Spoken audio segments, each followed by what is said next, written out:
Hello, retro fans. Today we are going to look at the classic Avalon-Hill game, Nukewar. Nukewar is a game about nuclear war. What? What's that? What's nuclear war? What's the Cold War? Why would people make a game about nuclear war? We should talk about this. So, kid, you want to know about the Cold War? You want to know what growing up during the Cold War was like? It was a profoundly weird time. So we all know what nuclear weapons are. We all know that nuclear weapons can destroy everyone on Earth and kill everyone on Earth many times over. The Cold War was when someone said, hey, I've got a great idea. What if we decide that being able to blow up the entire world is a good thing? We'll give it a fancy name. We'll call it mutually assured destruction. And we'll make it the cornerstone of our foreign policy. What else was going on? Everything you could buy was either lime green or barf rust or barf yellow, or sometimes wood paneling colored. Everyone ate tons of meat, and when they weren't eating meat, they were smoking all the time. If you got in a car, it was a law that the oldest person in the car had to smoke a cigar for the entire trip. Everyone drank martinis constantly, or if not martinis, then whiskeys or 7 and 7s. So all the adults you knew were drunk every night, the whole night long. Packaged goods were better than fresh-made food. The best bread was Wonder Bread. Untouched by human hands was something that you would aspire to. People who were not neurotypical didn't have computers. I've had kids ask me, hey, Pete, what did you do before there were video games? And what did you do before there were computer games? And I've had to look at them and say, well, kid, mostly we just sat around bored, waiting for someone to invent computer games. I'm not really kidding. It's true. So 1977 arrived, and by then we had one or two computers. And one of those computers was the Apple II. And here we're looking at a pirated Apple II disk with a number of games on it, most of them by this company, Avalon-Hill. So I am going to exit this cute little shell program. And we're going to look at what's on this disk just from the disk drive. I've turned off the sound effects because I think they're kind of distracting. So we can see there's a few games here. The one I wanted to show you today is Nukewar. So I'm going to load it instead of running it. Now the thing I want you to notice is to the left of that word Nukewar, we see a star, an A, a number 032, and then the name of the program. The number is the size of that program on disk. The star, I forget what that is. I think it means it's writable. I wouldn't swear to it. The A, however, means that this program is an Applesoft BASIC. So I said that this was a pirated game, and that's important. This was a game that was actually sold in a box at stores by mail order. It would have come in a box, and it would have come with a manual. I don't believe that hardly anyone bought the game. And hardly anyone bought many of these games. So you would have had this game and you would have had no idea how to play it. So let's go ahead and run the game. We can pick our country's name. I would always do USA and USSR when I was a kid, but I don't want to get too political in today's day and age. So let's call our country Fredonia. And let's call the other country Slobdovia. Okay, we have a map. It looks a lot like that classic game Battleship. But now I already have a problem. Cold War orders. I don't know how to play this game, so what can you do? Well, when it's an Applesoft BASIC game, one of the things you could do that's kind of interesting is we can look at the code. So a lot of this is going to look very confusing. BASIC is not a very friendly language, and this is really formatted to be dense so that it fits into memory. But we can see it's printing the title of the game here, Nukewar, copyright 1980. Sorry, I said 77. I was wrong. Avalon-Hill. We can see it's asking input your country's name, input enemy country's name, etc., etc. So let's look for that string, Cold War orders. All right, we've got on line 310 here, input Cold War orders. Get the input, assign it to the variable $. If $$ equals W, then go to 550. If it's S, then it's going to do some things. I can explain what that is because I've looked at this at another time. Basically, W is going to go to war immediately, and S is going to try to spy on the enemy. And then if we fail that, or if we decide to do nothing there, we're going to build some bases. And you can see here on line 350, these are the bases we can build. I'll tell you from context and having played the game before, that M is a missile base, S is a submarine, B is a fighter base, and A is an ABM. And you can see here that you can only build submarines after the year 1964, and you can only build ABMs after the year 1969. So I'm not going to go through this entire program with you.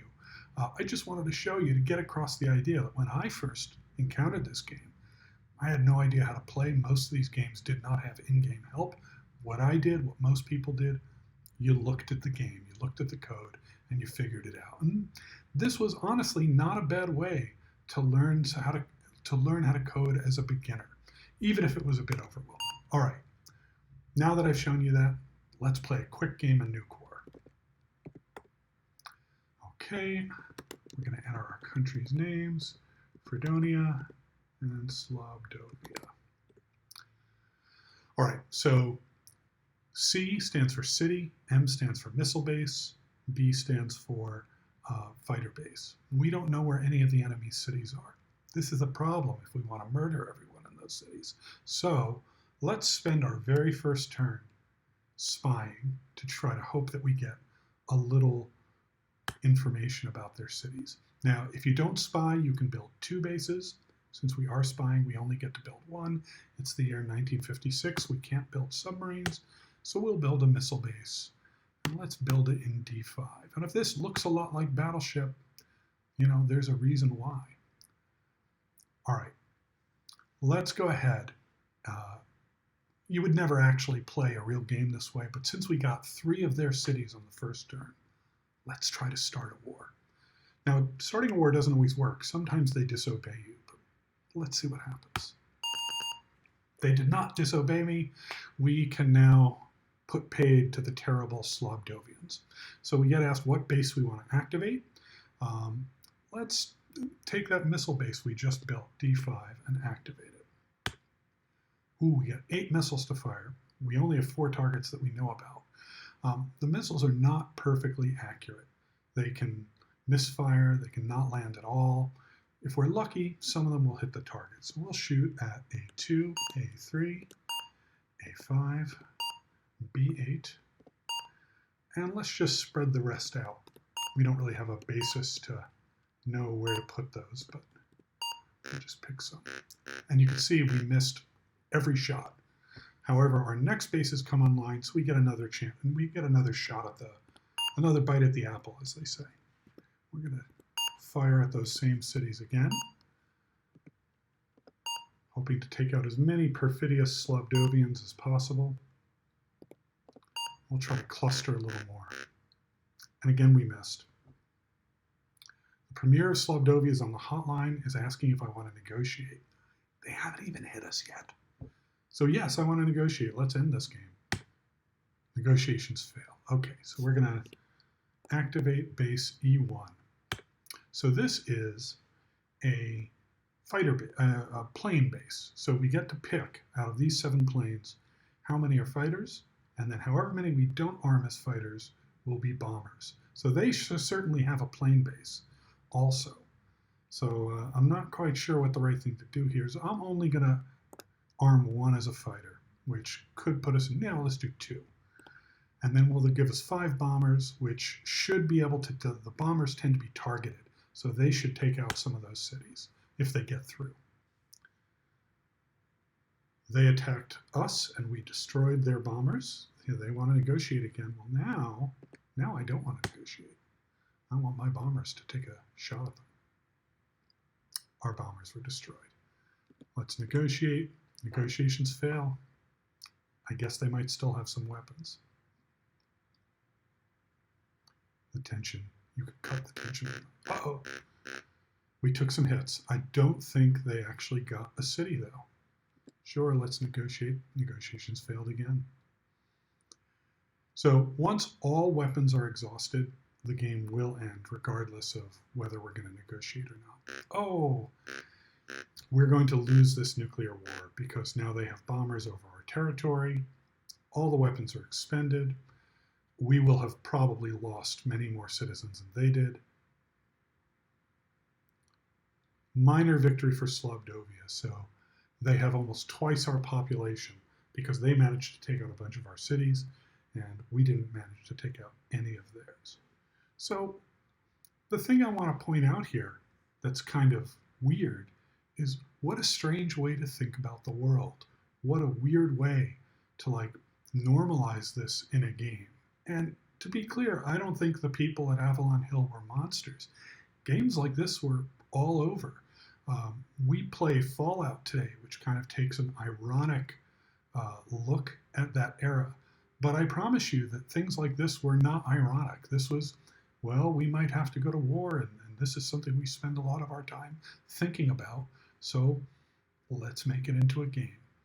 I don't want to go through an entire longer game. This was a very quick one. You would never really start a war right off the bat. You would probably go through to about 1968 through 1975. And sometimes the enemy will choose to start the war against you.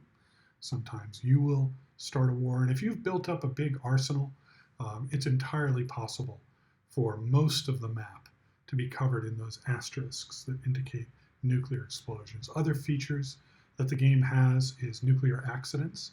So sometimes a nuclear silo will just explode, taking out maybe the city next to it or a base next to it. And then once you get ABMs, you can try to shoot down their missiles. The ABMs are incredibly ineffective, and you think to yourself, "Oh, I'll build a bunch of ABMs and that'll protect me." It doesn't protect you. He dies, she dies, everybody dies. So it's kind of a grim game, but I kind of respect the purity of mission. I respect the idea of taking something that's basically Battleship and moving it forward into the dare I say it, nuclear era. So that's all I wanted to show you today. Really what I'm trying to do is work towards a longer video where I show you Avalon-Hill's dreadnoughts, which simulates the Battle of the Bismarck in the North Atlantic. Maybe I'll do that next time. For now, thanks for watching.